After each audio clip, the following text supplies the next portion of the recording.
প্রথমেই চলে যাব নিউ টাউনে হাড় হিম করা টোটো চালক খুন, একেবারে মাথা থেঁতলে খুন করা হয়েছে, পরকীয়ার জেরে খুন, কিন্তু দুই নাবালক তাতে ধৃত, দুই নাবালক গ্রেফতার। কেন দুই নাবালক গ্রেফতার, কি যোগাযোগ ওই নাবালকের এক টোটো চালক, পরকীয়া, তার সঙ্গে দুই নাবালকের কি যোগ, এই নিয়ে সরাসরি চলে যাব প্রতিনিধি অনুপের কাছে। অনুপ, দুই নাবালক গ্রেফতার কেন?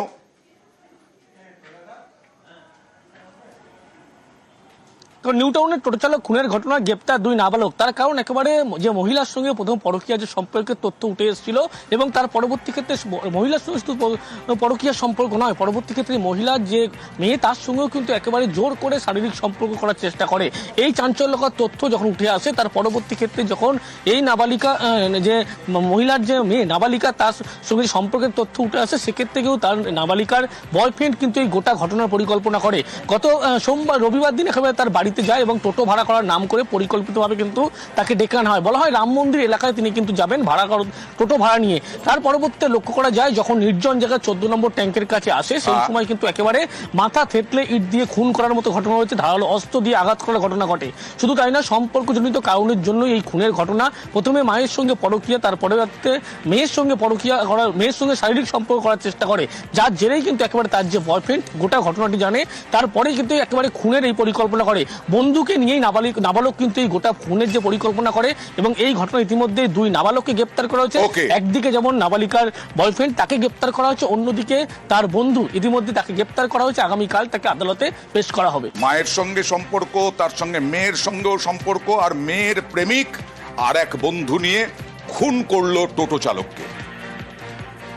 কিছুদিন লোকের মুখে জানতে পেরেছিলাম একটা মহিলার সঙ্গে রিলেশন মতন হয়েছে। ওই মেয়েটা আমার দাদার থেকে 20-30 হাজার টাকা ধার করেছিল, পয়সাটা চেয়েছে, ওই নিয়ে একটা বিরোধী হয়েছে। আমাদের যতদূর মনে হচ্ছে স্বামী স্ত্রী চক্র করেই আমার দাদাকে খুন করা হয়েছে, আর এমন করে মেরেছে দেখার মতন না। ও লোক পিট করে ওইটা করেছে। আমাদের বাড়িতেও কালকে গেছিল, মানে ছেলেটা, তাকে আমাদের এলাকার কোনো ছেলে না, ওকে চিনি না। অন্য লোক দিয়ে আমার বাড়ি থেকে ডেকে নিয়ে ওখানে নিয়ে, ও ছিল ওখানে, ওটা ছোটবেলা, ওই টোটো ওখানে সাইডে কত রেখেছে, ওই গলির মধ্যে মেরে দিয়ে ওরই টোটো নিয়ে, আর আমার তো ওখানে পড়ে রয়েছে, ওরই টোটো নিয়ে ওরা পালিয়ে চলে যাচ্ছে। অন্তত 5-6টা কোপ দিয়েছে এখানে এখানে এখানে এখানে। যে মেরেছে তার উপযুক্ত সাজা যেন হয়। আমার ছেলে কিছু করেনি, আমি কিছু বলতেছি, কারোর সঙ্গেই মেশে না, ওই একটাই বন্ধু ওর। আমার ছেলের বাড়িতে 9টার সময় খেতে ডেকেছি, খেতে এসেছে, তারপর আমরা তো পাশাপাশি ঘরে থাকি, জানি না। হ্যাঁ, সন্ধ্যেবেলা ওরা রোজই বেরোয় গেম খেলার জন্য। আমার ছেলে কোনো ওইসব নেই, ওর মামারা ভালো করেই জানে। আরো একটি গুরুত্বপূর্ণ খবর, কাল থেকে আমার আপনার পকেটে বড় সড় টান পড়তে চলেছে। কাল থেকে নিত্য প্রয়োজনীয় ওষুধের দাম বাড়তে চলেছে। প্রেসার, সুগার, ব্যথা কমানোর ওষুধ, প্রায় যা যা প্রতিদিন লাগে সাধারণ মানুষের, সেই ওষুধের দাম বাড়তে চলেছে। কত টাকা করে বাড়বে বিস্তারিত জানবো, কোন কোন ওষুধের দাম বাড়বে জানবো অভিজিতের কাছ থেকে। অভিজিৎ, আগামীকাল থেকে দেশ জুড়ে বাড়তে চলেছে এই অত্যাবশ্যকীয় বা নিত্য প্রয়োজনীয় যে ওষুধগুলো আমাদের ব্যবহার করা হয়, সেই ওষুধ 1.74%, অর্থাৎ 1.74% পর্যন্ত এই ওষুধের দাম বাড়তে চলেছে। পাইকারি মূল্যবৃদ্ধি সূচক মেনে ওষুধের দামে এই বার্ষিক পরিবর্তনে সায় দিয়েছে ন্যাশনাল ফার্মাসিউটিক্যাল প্রাইসিং অথরিটি। 2013 কেন্দ্রীয় ড্রাগ প্রাইস কন্ট্রোল অর্ডার মেনেই ওষুধের দামে এই মূল্যবৃদ্ধির নতুন ঊর্ধ্বসীমা ধার্য হতে চলেছে। দেশে 748টি, আমাদের দেশে যে 748টি অত্যাবশ্যকীয় ওষুধ এবং তার বিভিন্ন প্যাকেজিং ও ফর্মুলেশনের ওপর এই দাম বৃদ্ধি প্রযোজ্য হবে।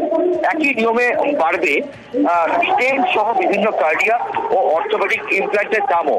এবং যে পরিস্থিতি যাতে বলা যেতে পারে বেশ কিছুটা দাম বাড়তে চলেছে বিভিন্ন ওষুধের দাম, যার মধ্যে প্রেসার, সুগার, জ্বর, গ্যাস, বমি, রক্ত পাতলা করার ওষুধ, হাঁপানির ওষুধ, এমনকি সিজোফ্রেনিয়া সহ বিভিন্ন মানসিক অসুখের ওষুধ, এইডস এর মতো রোগের ওষুধ রয়েছে।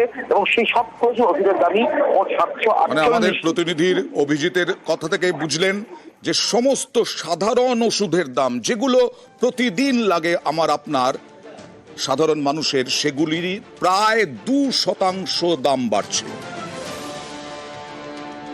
ওষুধের দাম বাড়লে তো সবারই অসুবিধা হবে, এটা তো স্বাভাবিক। যে কোনো ওষুধের দাম যদি বেড়ে যায় সাধারণ লোকের পক্ষে তো একটা চাপ, বড় চাপ। এত ওষুধের দাম বেড়ে গেলে সাধারণ মানুষ কিনবে কোথা থেকে? এগুলো তো প্রত্যেক দিনে নিত্য সঙ্গী, ভাত ডালের মতন এগুলো নিত্য সঙ্গী। অনেকটাই সমস্যায় পড়তে হবে, মাইনে তো পাচ্ছে না, দাম বেড়ে যাচ্ছে ওষুধের। অবশ্য বলতে সাধারণ পাবলিক আমরা যারা মোটামুটি একটা এস্টিমেটের মধ্যে যে আমার মান্থলি এত টাকা উপরে আমার সংসারটা চালাতে হবে, তাদের ক্ষেত্রে খুবই একটা প্রবলেম, মানে টান পড়ে যাবে আর কি, সংসার চালাতেই প্রবলেম দেখা দেবে। এখন দিন যাচ্ছে ওষুধের দাম যেভাবে বাড়ছে, যে জিনিস 10 টাকা ছিল ওটা 15 টাকা হয়ে যাচ্ছে, মানে পার্সেন্টেজ হিসাবে দেখা গেলে পরে অত্যাধিক দাম বেড়ে যাচ্ছে। সাধারণ লোকে তো খুবই প্রবলেম, যারা দিন আনে দিন খায় মজুরি, তাদের পক্ষে তো এখন ওষুধ কেনা খুবই অসম্ভব। জাতীয় সড়কে টোল ট্যাক্সও বাড়ছে আগামীকাল থেকেই। 5% হারে বাড়ছে হালকা যানবাহন, ছোট গাড়ি, আর 10% টোল ট্যাক্স বাড়ছে ভারী যানবাহনের ক্ষেত্রে। দেশ জুড়ে সব জাতীয় সড়কে বাড়ছে টোল ট্যাক্স। 52টি রাজ্যে 52টি জাতীয় সড়কে বাড়ছে টোল ট্যাক্স। আগামীকাল থেকেই এই টোল ট্যাক্স বাড়ছে, দিতে হবে বাড়তি টাকা। गवर्नमेंट लॉ और किसी में रिवाइज हुआ है, किसी में नहीं भी हुआ है, कार के उसमें रिवाइज नहीं हुआ है, बाकी सब में रिवाइज हुआ है और ये आज मध्य रात्रि 12 बजे से लागू कर दिया जाएगा।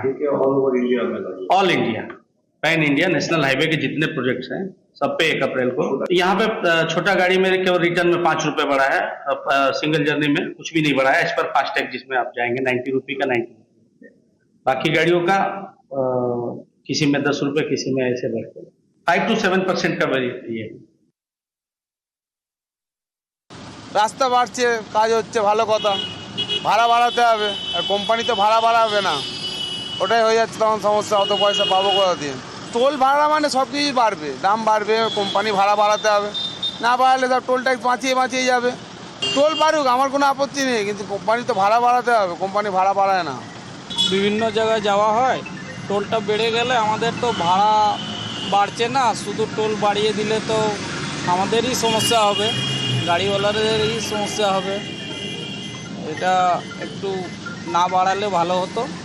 26-এর বিধানসভা নির্বাচন, আর তার আগে রামনবমী। সেই রামনবমী আর কয়েকদিন পরেই। রামনবমী নিয়ে চড়ছে পারদ রাজনৈতিক তরজা তুঙ্গে।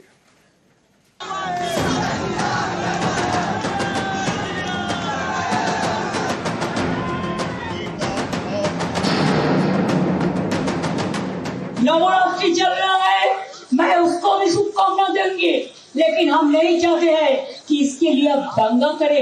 कोई आदमी, आम जनता नहीं करते हैं, कोई एक पॉलिटिकल पार्टी करते हैं। ये शर्म का बात है, दुख का बात है। हमारा जान कबूल है हर धर्म के लिए, हर परंपरा के लिए और इज्जत के लिए।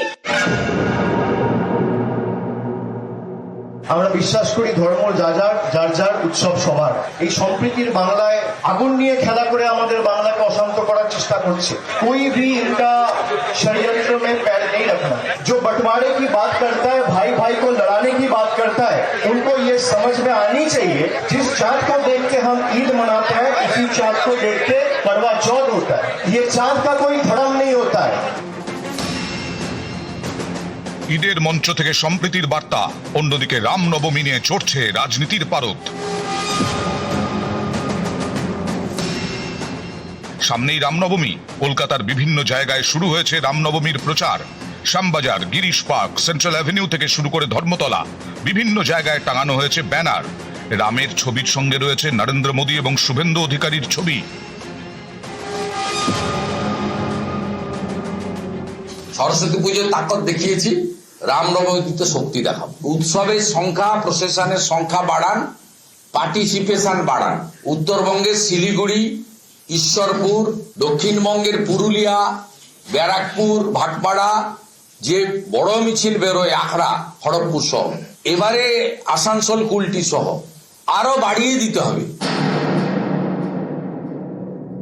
রাম সর্বত্র সবার, তো যেখানে যেখানে যে সরস্বতী পুজো হতে পারে, অন্যান্য ফাংশন হতে পারে, রামনবমী কেন হবে না? রাম একটা আদর্শ, যদি কাল মার্কস, লেনিনের জন্মতিথি হতে পারে, তো রামনবমী কেন হবে না? ভারতবর্ষের প্রাণ পুরুষ, মর্যাদা পুরুষোত্তম, ভারতবর্ষের ঘরে ঘরে, পাড়ায় পাড়ায়, স্কুলে কলেজে রামের আদর্শ তুলে ধরার দরকার আছে।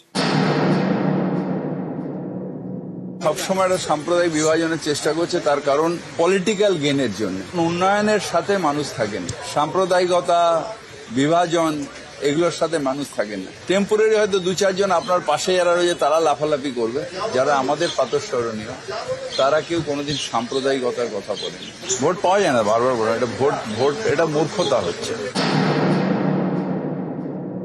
কেউ আবেদন জানায় রামনবমীতে পার্টিসিপেট করা, ভালো কথা তো সেটা। আমি তো ফিরহাদ হাকিম সাহেবকে দাওয়াত দিয়েছি, উনি দাওয়াত দিয়ে বেড়াচ্ছেন সবাইকে, ওনাকে কেউ দাওয়াত দিচ্ছে না, খারাপ লাগছে দেখতে। আমি তো ওনাকে বলছি যে জয় শ্রীরাম বলে মিছিলে সবার আগে ফিরহাদ হাকিম সাহেব কলকাতায় আসে, মাথায় একদম গেরুয়া পেটি বেঁধে। রুটি, কাপড়া আর মাকান এই উন্নয়নের রাজনীতি থেকে সরে গেছে, বাংলায় প্রত্যাখ্যাত। ওরা বিভিন্ন ধরনের প্ররোচনার সৃষ্টি করতে চাইছে। কারোর যদি কোনো কর্মসূচি থাকে পুলিশকে জানাবে, অনুমতি নিয়ে নির্দিষ্ট জায়গায় নির্দিষ্ট রুটে সেটা করবে। ধর্মটাকে রাজনীতিতে ব্যবহার করতে গিয়ে হতাশা এবং অবসাদ থেকে রাজনীতিটাকে গঠনমূলক রাজনীতির বাইরে বিষ মাখানো পলিটিক্সের দিকে নিয়ে যাচ্ছে।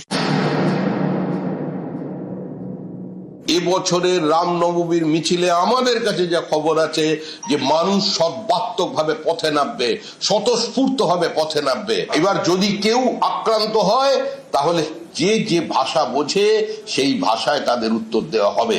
আমরা কোনো হিংসার পক্ষে নই, কিন্তু রামের দেশে রামের মিছিল হবে। বছর ঘুরলেই বিধানসভা ভোট, তার আগে এভাবেই রামনবমী নিয়ে বঙ্গ রাজনীতির উত্তাপ বাড়ছে। নিউজ 18 বাংলা।